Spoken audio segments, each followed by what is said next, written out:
Pak Bima menangis sambil menahan rasa sakit pada kakinya yang hangus. Di hadapannya adalah tubuh istrinya. Dulu, ia membantu negaranya merebut separuh wilayah kekuasaan, tetapi Raja baru justru membakar habis keluarganya demi menghilangkan ancaman. Dengan bahu yang terluka, Pak Bima menggali kubur untuk istri dan anak-anaknya, lalu pingsan karena kelelahan. Saat ia membuka matanya, ia mendapati dirinya berada di hadapan seorang budak terbang aneh. Ternyata, mereka akan dijual untuk menjadi gladiator, profesi yang hampir pasti membawa kematian. Sebagai gladiator, para budak dengan rantai di tubuhnya hanya dibekali besi rongsokan untuk melawan prajurit bersenjata lengkap. Ketakutan membuat beberapa di antara mereka kencing sebelum masuk arena. Namun, tak ada yang tahu bahwa di antara mereka ada mantan jenderal terkuat di seluruh negeri. Dalam waktu singkat, Pak Bima menaklukkan lawan-lawan kuatnya satu persatu.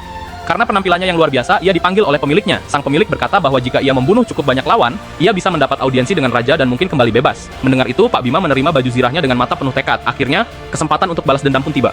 Pak Bima memecahkan rekor kemenangan beruntun. Dimanapun ia pergi, ia dihormati. Setiap masuk arena, bunga-bunga dilemparkan untuknya. Pertandingan berikutnya akan diadakan di Colosseum Red Tail dan raja akan hadir langsung. Namun, Pak Bima terkejut ketika mengetahui lawannya adalah pasukan pengawal kerajaan. Para prajurit berbaju emas keluar dari pintu, membawa panah dan tombak untuk menyerang dari jarak jauh. Gladiator yang ada di arena berubah menjadi sasaran empuk dalam sekejap. Bahkan dalam pertempuran jarak dekat, mereka tetap kalah. Kereta perang dengan roda berlapis tombak memotong siapa saja yang lengah.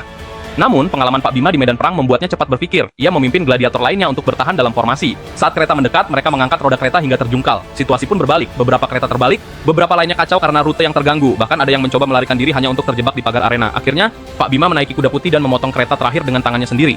Semua orang terkejut melihat pasukan pengawal kerajaan yang dianggap tak terkalahkan bisa dihancurkan. Raja yang menonton dari tribun merasa Pak Bima tampak familiar dan turun ke arena untuk menemui dia. Pak Bima berpura-pura tunduk, tetapi tangan kanannya meraih sebilah pedang patah. Kesempatan ini telah ia tunggu bertahun-tahun. Namun, tiba-tiba seorang anak kecil berlari mendekat. Pak Bima mengenali anak itu sebagai putra temannya. Ia tidak ingin melakukan pembunuhan di depan anak itu.